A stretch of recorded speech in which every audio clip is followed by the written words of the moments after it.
Welcome to Leaders with Leverage. I'm so excited for this conversation with Shabana Walker.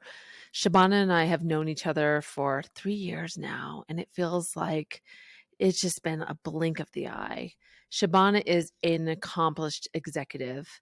She's worked for an organization. She's worked for Comcast for 17 years. She started as a frontline employee, and now she's a VP leading teams. She has had so much impact. I've had the personal pleasure of hearing about her impact from the people that work for her. And this interview was so inspiring to me. I can't wait for you to hear it. She has such insight about leadership, and she's so intentional about the way she thinks about confidence, advocating for herself, and being really gracious to herself every single day. Oh, this conversation lived up to more than I had ever expected. And I know you're going to love meeting her. You can find Shabana Walker on LinkedIn and see her entire bio if you want to follow along. Otherwise, I just welcome you to sit back and listen and just take some of the ideas and tips and knowledge from her experience. This has been a great conversation, and I can't wait for you to meet Shabana. So, right to the conversation. I am so excited about today, Shabana. Thank you so much for being here for this conversation. Thanks so much for having me today, Susie. I'm excited to be here with you. Good, good, good. You and I have known each other for a couple years now. Isn't that crazy? We have. Yes. Time flies when you're having fun, as they say, and it's true. It's absolutely true. You know, I'm going to jump right in, as you know, I always do. So I think it's really interesting as professionals that people kind of see us from the outside and they read our LinkedIn or they know about us and they see our journey from their lens. I'd love for you just to give us a quick kind of like your words around what has your professional journey, what are the highlights that you would tell me? What are the things that you would highlight if I was asked to ask you to do it from that perspective? Absolutely. I would say that there has been a surprise at every corner, which I have absolutely loved. I've been with Comcast for almost 18 years. I started out as a frontline employee when I was in Baltimore, Maryland, and now I've been with Comcast in 3 different states. I currently reside in Colorado. I'm on my 9th role, and I would say that I've had the privilege of just saying yes to new adventures. And really, whether it was a leadership role or an individual contributor, it's really shaped my career over the last 18 years and given me an opportunity to do so many wonderful things. Currently, I'm the Vice President of Customer Strategy for Tools, Technology, and Quality. And again, I think it's just allowed me to not only grow from a professional standpoint, but also a personal standpoint. What a great story. You started as a frontline. So you started as a frontline. You've had 9 different positions. You're now a VP, which is amazing. And I love what you said, because I think this is something I talk to people about is just make it always yes. Yes. Whenever something comes up, don't ever think about it. Just say yes and figure it out later. So talk more about that. When did you make that decision? And what does that look like in practice? I think that's such a great question. I think for me, very early on, coming to Comcast, wasn't part of my plan. And when I did, I really enjoyed being a customer service rep. I found that I was learning something every single day, and no day was the same as the other before. And I would say that how that has shown up for me is, whether it was in customer experience or finance or strategy and operations or sales and marketing, even the role that I'm in now, it was having the confidence in myself that even though I may not have known every single part of the role, foundationally, I had a lot of transferable skills that if I went into something, I could learn the principles and the basic elements in a very short amount of time. And I think that just having that trust in yourself to know that, hey, I may not have all the 10 checkpoints, right, that the job is looking for, but maybe I have 7 or 6 out of the 10, have that confidence in yourself that as long as you know that you have a growth mindset, you can go in, you're open and willing to learn. I have just found that to truly be one of the major keys of my success is go in knowing that I have a lot to learn, being open to feedback. I would say that has shown up in my success over and over the last couple of years. Yeah, so I want to pull two things out of there. Like I think we're so hard on ourselves as we all know. And so that Yes. confidence can just be rattled every single day. So I love what you said around keeping your kind of pulse on your confidence and doing what you need to do to increase that. And then I also think what you've said about in the moment every day, you just really appreciated where you were. It was like you looked for the new next opportunity, but you had passion around, I'm going to do the best that I can do. Talk to me more about that. And why do you think that's so important for people to, because you're saying two things look to the future and say yes, but also be in the moment. Yes. I think for me, when I think about my three core values, they really lie around curiosity, faith, and legacy. And I think how that ties into what we're talking about is I always, every single day that I wake up, I'm curious. I want to learn something new. When I take on a new role or I'm learning something new, I really just want to absorb it.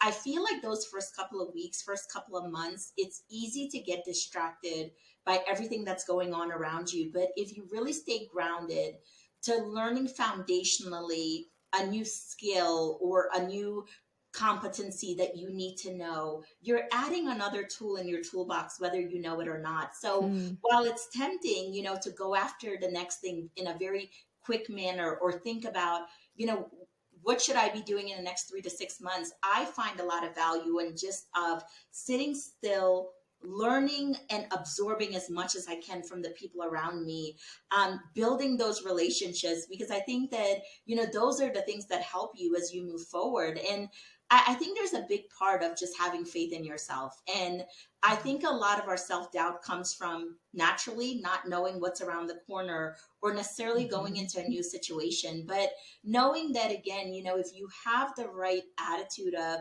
I am going to make mistakes. I'm not going to be perfect. It's going to be some trial and errors. I have a saying with my team: we strive for progress, not perfection. And I think that that's a big part of having faith in yourself, right? Is knowing that every single day, if you can stop and recognize the progress that you're making, it's building those core foundations that you need to be successful. And then, of course, it's great to have goals and know what you want for the future. A part of what I think about is in my legacy is when I leave a team, did I leave it better than when I first received it? Right. And even thinking about life and the impact that I have on the relationships that I have, there's something about, again, being in that presence of knowing that you want to make a lasting impact before you move on to the next thing. Oh my gosh, you said so much in there. So you sound so confident and you sound so like have it all together. You talked about understanding your values, you ripped those off just like it was just part of your everyday, and you talked about the focus and having faith in yourself. I love how you Yes. said that. Tell us, what are some best practices? What do you do when you feel a little off? What are the Yeah. things that you've learned to do and that people can steal and incorporate for themselves? One of my favorite sayings to my team is this version of Shabana Walker was not the same version 3 to 4 years ago. So don't let the confidence fool you because, this is something that I've had to work really hard on. I had the privilege of having you as my executive coach 3 years ago, and we did a lot of soul searching together. And I would say that the biggest lesson you taught me, and I still carry it to this day, is being very grounded in who you are so that things don't really shake you. And what I mean by that and what I practice is every day I think to myself and practice self gratitude. Like, what are 3 things that I'm grateful for about myself? It can't be anything related to work, my personal, my family. about me? What am I grateful Mm. for in myself and how I'm showing up for myself?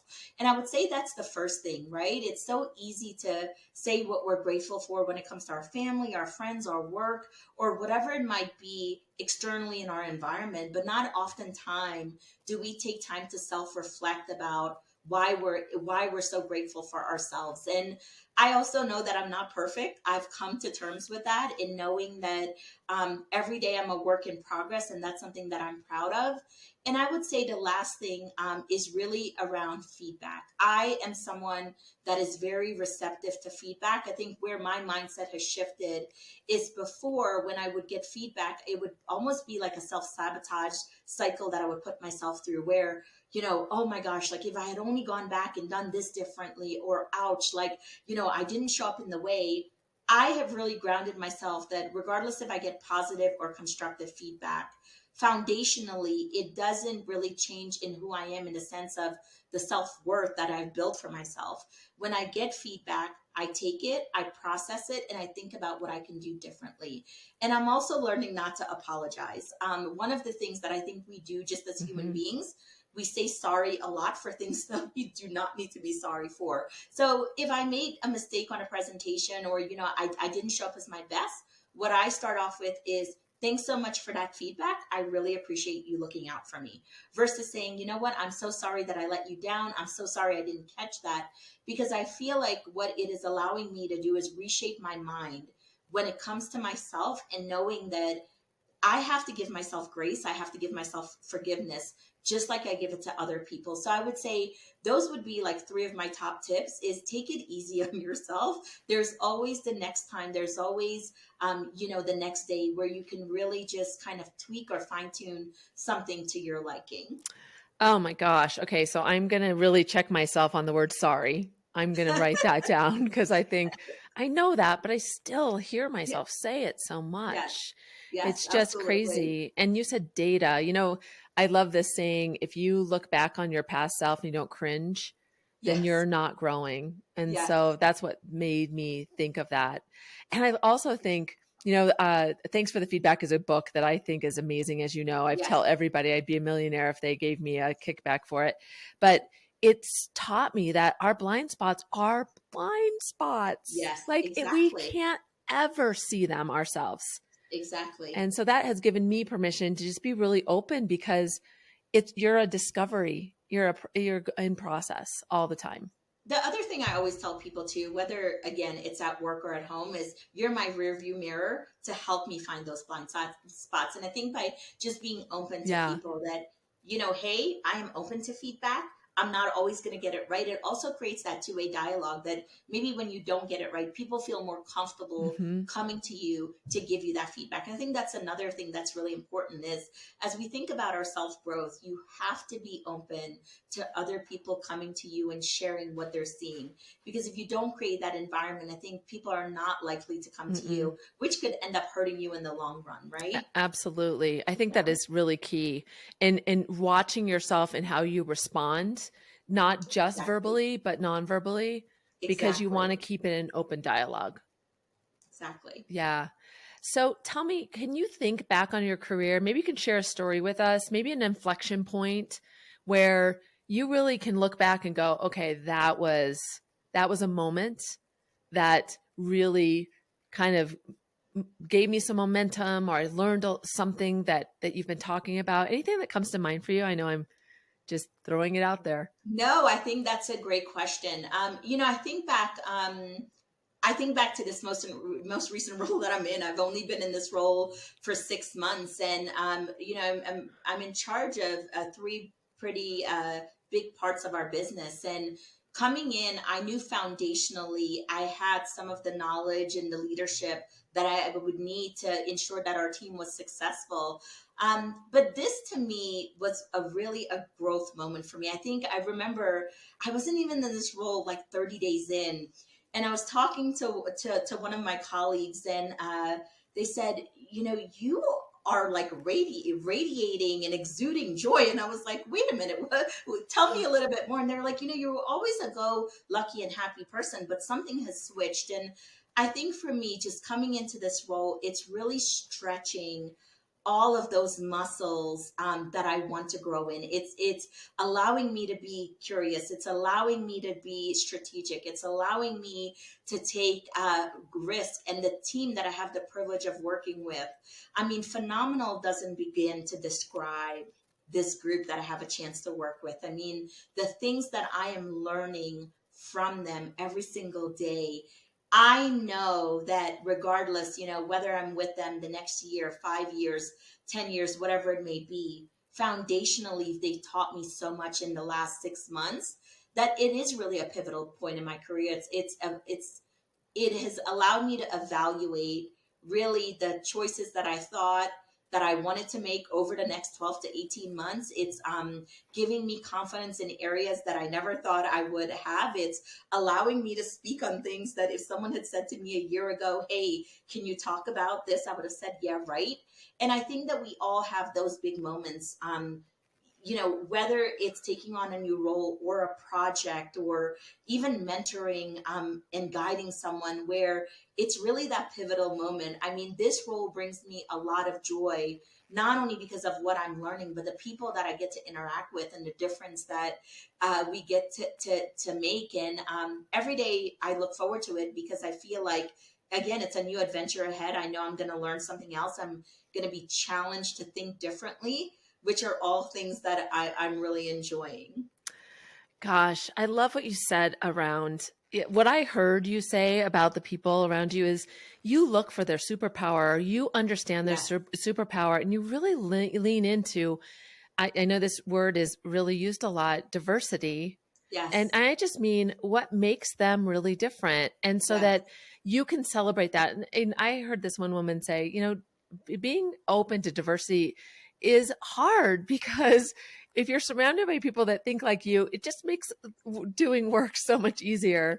So tell me, how do you do that? Like I've talked to a lot of people that have been touched by your leadership. And so I've seen that you really do, you're very present, you're very thoughtful. So what does that practice look like as a leader? What are some of the tools or best practices that you do ongoing to create No, that? absolutely. Thank you for that. I think for me, when I take on a new role, I think that as a new leader, it's easy to want to come in and, prove to everyone that they've made the right choice and execute on your 100-day plan or whatever it is that you want to put together and just go in and just fix everything automatically. I think for me, one of my superpowers is actually just stepping back and appreciating where everyone is, making sure that regardless of level, that I am making time to listen to people, to get to know them, not only who they are at work, but on the personal side, like what matters to them and what gets them excited about work and what's preventing them from being their best versions at work. And I think that as a leader, that's one of the things that I always keep in the back of my mind. Every single month, I make sure that I have time to have one-on-ones and just to practice listening. And I think for me, that's what I talk about, just the learning and the curiosity. It's just by listening and watching my teammates in action. I am learning so much more than I could be learning from a handbook. And I think it's also creating a psychologically safe place where Mhm. people know that they can be heard, they can be candid, they can tell you what's going well, but also what's not going well. And you're not going to have this adverse reaction, right? And that's another thing I pride myself with is creating an open environment where, again, regardless of title, people can reach out to me, they can set up time, I make myself available. And then I would say the other big part is making sure that your team is part of the solutions that you're implementing. I think, again, it's easy to come in and say, hey, I have all these amazing ideas that I want to implement. But how much more powerful is it to bring everyone at the table when possible to say, this is the big problem that we're trying to solve? Tell me like how you would approach it. Tell me what ideas you have and give people a sense of belonging so that way they can be celebrated when these ideas come into fruition. As a leader, I can tell you, over the last couple of days, my team has been working on something, a major project, and it just warms my heart seeing them get the recognition for the hard work that they're putting in. My job is, to stand in the background and elevate them whenever possible, but making sure that they know as they come, they're accepted for who they are, their ideas. And the last thing that I would say that I'm very big on is meeting people where they are, Mhm. not where I want them to be. I think that, as a leader, it can be extremely frustrating when you have to hit certain targets and want people to get there immediately. But we all have different learning styles. We all like to be approached differently. And again, how amazing is it if you can meet people exactly at where they are and help them get to where you need to be? To me, that's the most powerful part of leadership, is helping someone self discover who they are in the process, what they need to be successful, and helping them achieve that goal or target, and just watching that satisfaction and that proudness that they display on their face. Wow. I talk a lot about going from boss to coach, and you Yes, just articulated that in such a powerful way that when you're a boss, you're telling them where they need to be. And yes, when you're a coach, you're recognizing where they are and exactly. understanding you don't tell them how to fill that gap.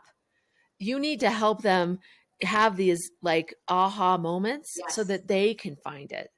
yes, Wow. absolutely. Yeah. Oh, you have to say so many great things. I was curious if there was something that you look back on your career that maybe you're not that proud of, or it was a dark moment or something. And Yeah. now looking back, tell us a little bit about that moment in time and a little bit about it. And then what did you take away from it?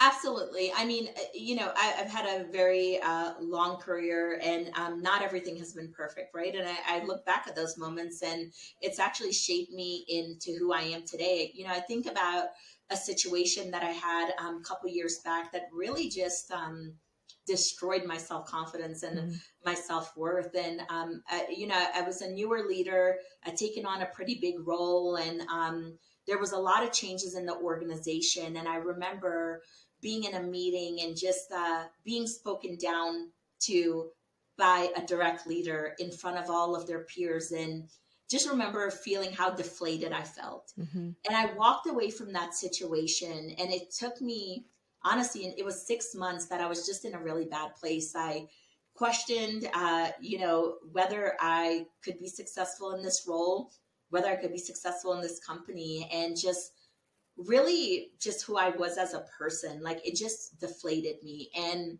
I remember just the soul searching I had to do coming out of that. And I had to look myself in the mirror and face a lot of, I had to face a lot of realities. I think the first thing I had to face was, why was it so important to me that I was basing my worth on this specific Mm, individual, and why I was allowing that individual to control the way that I was feeling and the way that I was showing up, because I essentially shut down.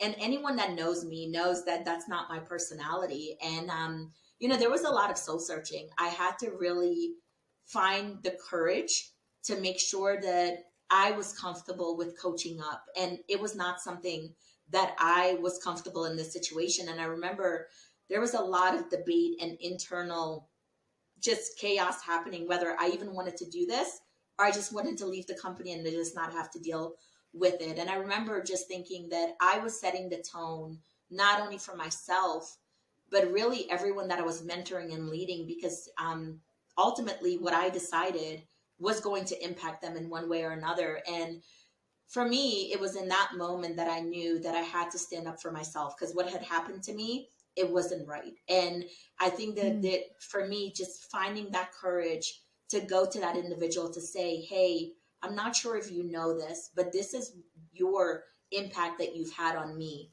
And this is how it made me feel. That took a lot of courage. And, I applaud that individual because they acknowledged and accepted ownership of Nice. what they had done. And um, I think that it also showed me that at times we may be operating in a way that we think is okay because no one's ever had the courage to give us feedback. Yeah. And just seeing how that individual handled, and it's actually one of the best relationships I have today, really just also showed me that at times where I don't feel comfortable speaking up on something, I need to be the voice to do that. And I think that also really ties back into what I spoke to earlier about being grounded in who I am, and making sure that I'm standing up for myself and that I'm speaking out on what I want, or, giving that feedback, because it really, over the last 3 years, it's really reshaped who I am in the way that I show up, my confidence level,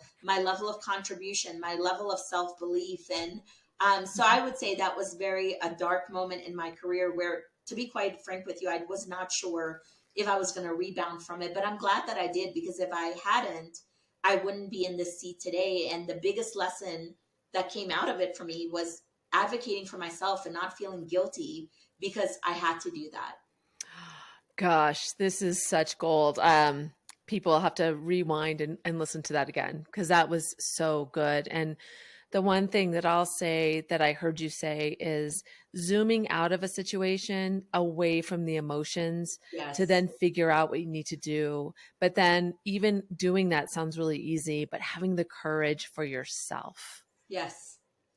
And it's Courage. so easy, right, to show up for others. Yes. But showing up for ourselves, it takes a different level of courage. And Yeah. I remember, as part of my reflection, um, I said to myself, you wouldn't allow anyone this to happen to anyone else. Why are you allowing it to happen to yourself? And I Yes. think that is also something that in my day-to-day interactions, if I wouldn't allow it to happen to someone else, why am I allowing it to happen to myself? And it goes back to the value that we place on ourselves, the gratitude that we have for ourselves. It's so much easier to show it to others. But man, oh man, like, to show it for ourselves, that's like a different So true. level. Completely agree with you. And so, like, asking you yourself those questions daily, I often think we assume that advocating for ourselves is, well, like, yes, I'll advocate for myself. And there'll be a sign that says, okay, go advocate now. And it never is Right. that obvious. No. Never, ever. So good for you. So ask, oh, this is so inspirational. I can't even tell you. So, my final question, because you know how I love to talk about negotiation and Yes. leadership and the idea of leverage, I would just love to Yes. get your take on it and how you use it as a leader. I think that when people think about leverage, typically there's a negative connotation to it. People have this sort of idea, especially in the workplace. Leverage, it either has to be associated with power or manipulation. Whereas I think of it differently. One of the ways that I view leverage is, how are you setting yourself, your team, your organization up for future success? And sometimes what that means is laying the foundation weeks, months, years ahead of something, even well before that you need it. And I would say that how that shows up for me is, I'm a bridge builder. Anyone, again, that knows me knows that I love building relationships, genuine, authentic relationships. And when I meet people and we have that connection, I do my best to foster those relationships. And I think that I don't view it as a negative if someone I met, 10 years ago, I have an amazing relationship with them. We meet frequently and I go to them and say, hey, I'm really struggling with X, Y, and Z. Would you mind giving me your expertise or your guidance on this and having them help me out? Some may view that as leverage, which it actually is, but I think it's all about how you frame it. And Mhm. one of the things that I advise people that I mentor is, you should be building relationships with people well before you even need anything. So that way, when you Mhm. go to them, it's very authentic. Mhm. It's not just coming to someone when you need something. And I know personally, I'm that way, that if someone takes the time to get to know me, get to know my team, we've built our relationship over time. When they come to me for something, it's not me overextending myself. I'm more than happy to do that. And I think it's about, as you think about building out your network, as you think about building out your success just in general, everyone uses leverage at one point or another. I think it's just about how you go about building those relationships. So that way, if you need to go to someone for guidance or you need to ask a favor of someone, it's again someone that you've taken, weeks, months, years to build that relationship. You've given them advice where it doesn't come off as, okay, I'm just going to Susie because I'm now in a pinch and I need her expertise for something. Absolutely. So good.